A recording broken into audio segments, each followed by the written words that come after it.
Hi friends, R4iലേക്ക് ഒരിക്കൽ കൂടി എല്ലാവർക്കും സ്വാഗതം.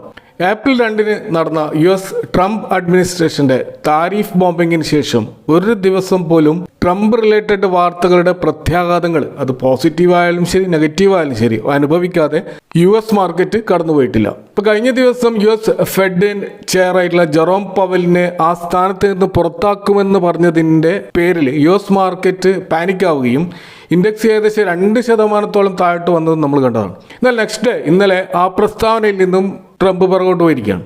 പവലിനെ തൽക്കാലം പുറത്താക്കുന്നില്ല എന്ന് ട്രംപ് പറഞ്ഞിരിക്കുകയാണ്.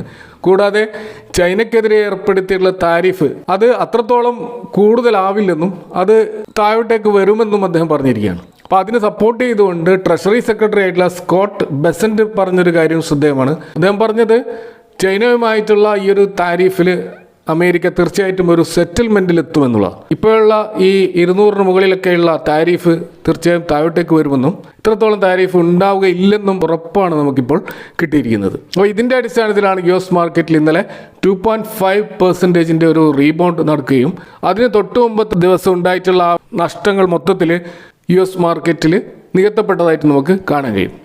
കൂടാതെ ഡോളർ ഇൻഡെക്സിലും ചെറിയൊരു ജീവൻ വെച്ചതായിട്ട് നമുക്ക് കാണാൻ പറ്റും.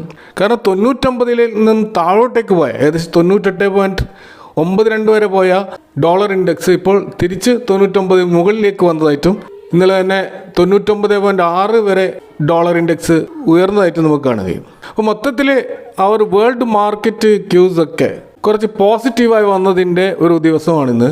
അപ്പോൾ ഇത് മൊത്തത്തിൽ ഇന്ത്യൻ മാർക്കറ്റിലും ഒരു ശുഭാപ്തി വിശ്വാസം നിറക്കാൻ കാരണമായിട്ടുണ്ട്.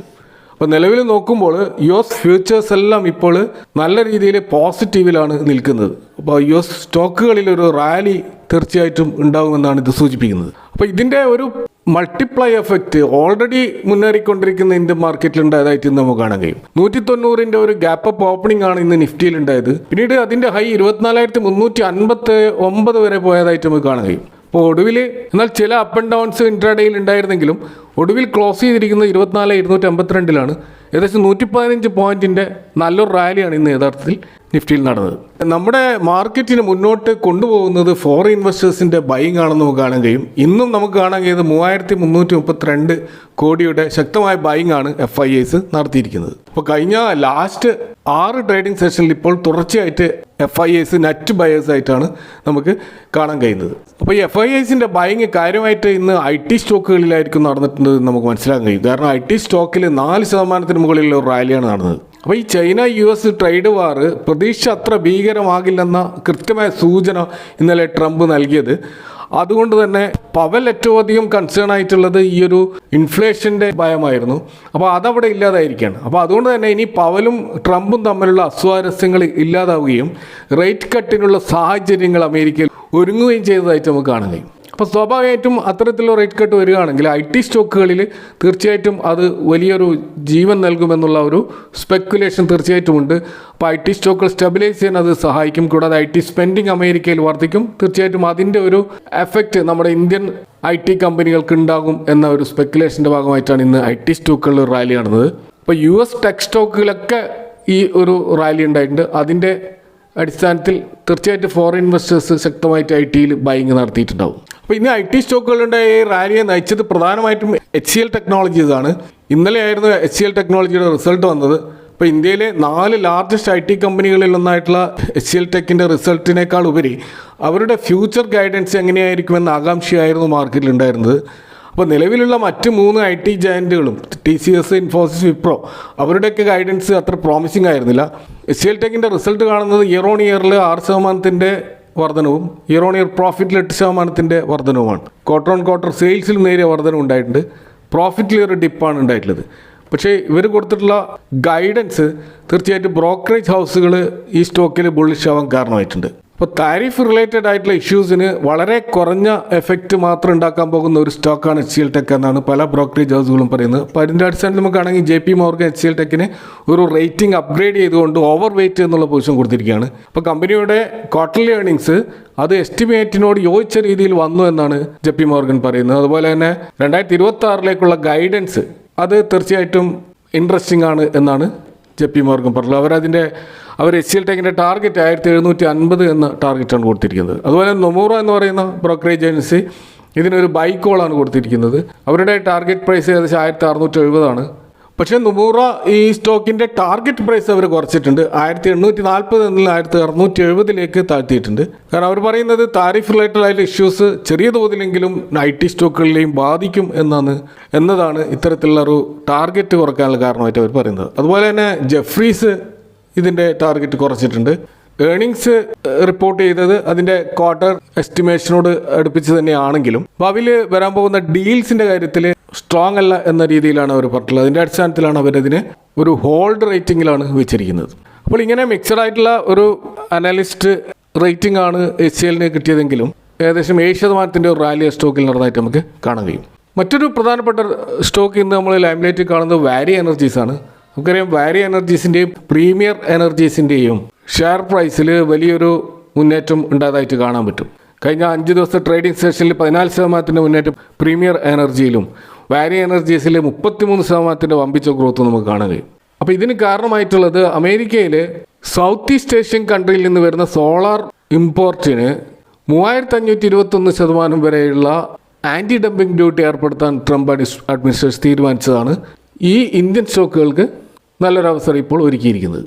അപ്പോൾ ഈ 3521% ആൻറ്റി ഡംപിംഗ് ഡ്യൂട്ടി വരാനുള്ള കാരണം അമേരിക്കയിൽ സോളാർ ഇമ്പോർട്ട് ചെയ്യുമ്പോൾ ഇത് കംബോഡിയ, വിയറ്റ്നാം, മലേഷ്യ, തായ്ലാൻഡ് പോലുള്ള രാജ്യങ്ങളിൽ നിന്ന് ജോ ബൈഡൻ്റെ കാലത്ത് ഇമ്പോർട്ട് ചെയ്ത സോളാർ പാനലുകൾ അത് സബ്സിഡികളും മറ്റ് ഇൻസെൻറ്റീവുകളും നേടിയത് കാരണം പ്രൊഡക്ഷൻ കോസ്റ്റിനേക്കാൾ ചെറിയ വിലയിലാണ് ഇവർ അമേരിക്കയിൽ ഡംപ് ചെയ്തതെന്നാണ് ഒരു ആരോപണം ഉയർന്നത്. അപ്പോൾ ഈ ആരോപണം ഉന്നയിച്ചതൊക്കെ അമേരിക്കയിൽ നിലവിലുള്ള സോളാർ പാനൽ നിർമ്മാതാക്കളാണ്. അപ്പോൾ അതിൻ്റെ അടിസ്ഥാനത്തിൽ ഒരു ഇൻവെസ്റ്റിഗേഷൻ നടക്കുകയും അങ്ങനെ ഈ കമ്പനികൾ വലിയ തോതിൽ ഡംപ് ചെയ്തു എന്നുള്ള കണ്ടെത്തുകയും അതിൻ്റെ അടിസ്ഥാനത്തിലാണ് ഈ ഒരു അഡീഷണൽ താരിഫ് ഏർപ്പെടുത്താൻ ട്രംപ് അഡ്മിനിസ്ട്രേഷൻ തീരുമാനിച്ചിരിക്കുന്നത്. അപ്പോൾ അതിൻ്റെ അടിസ്ഥാനത്തിൽ കംബോഡിയക്കാണ് ഏറ്റവും ഉയർന്ന താരിഫായിട്ടുള്ള 3521% ഏർപ്പെടുത്തിയത്. അപ്പോൾ അതിൻ്റെ കാരണം കംബോഡിയ ഈ ഒരു അന്വേഷണവുമായിട്ട് സഹകരിക്കാത്തതുകൊണ്ടാണ് അത്തരത്തിലുള്ള ഒരു പണിഷ്മെൻ്റ് എന്നുള്ള രീതിയിലുള്ള ആൻറ്റി ഡംപിംഗ് ഡ്യൂട്ടി ഏർപ്പെടുത്തിയത്.